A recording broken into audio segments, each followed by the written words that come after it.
Hello guys, welcome to my YouTube channel, and this is gonna be part 2 for drive shaft support bearings on 3000 GT vr4.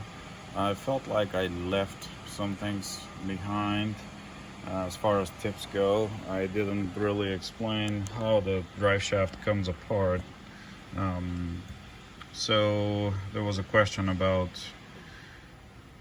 how to take the drive shaft apart. So here it is. The flange cup that is splined for the drive shaft is rather tight on the splines. So once you remove the securing nut and washer, you have to press it out. If you don't have access to a press like this, then you can use a crankshaft pulley puller of this kind. Just to find 2 long bolts and just bolt them onto the cup and press it out. Don't use the bolts that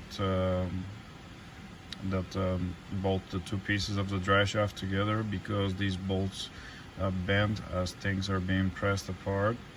So once you press out the flange cup, then you have to remove the support bearing. So this, because it's so worn out, you can just grab the support bearing and just pull it out of the bearing itself.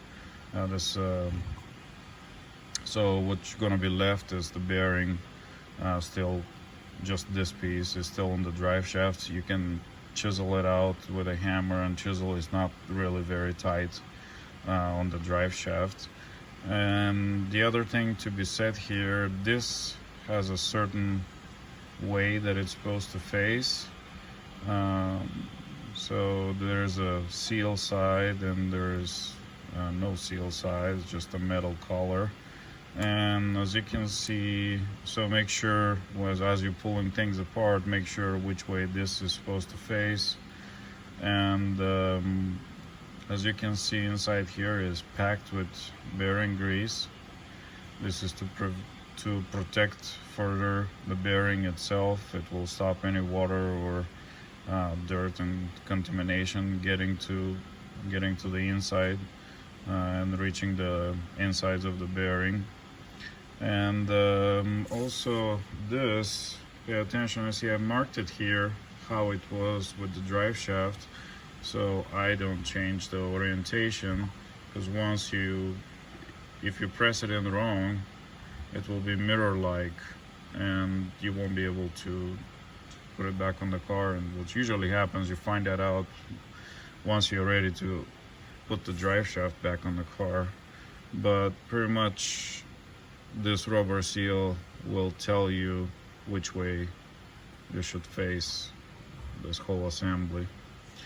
So yeah, tight everything up pretty good. There's no tolerances here. The nut is it has to be tight. I don't know exactly what the torque spec is for it, but say 120 foot-pounds is probably going to be plenty for it. The other thing I didn't mention is the rubber seal that seals the center axle joint on the drive shaft. I cleaned that rubber seal and I use weather stripping adhesive. I clean the flange also and glue it in place so it stays in place and not moving around as I'm trying to put the 2 pieces together with the bolts. So I think that about covers it up.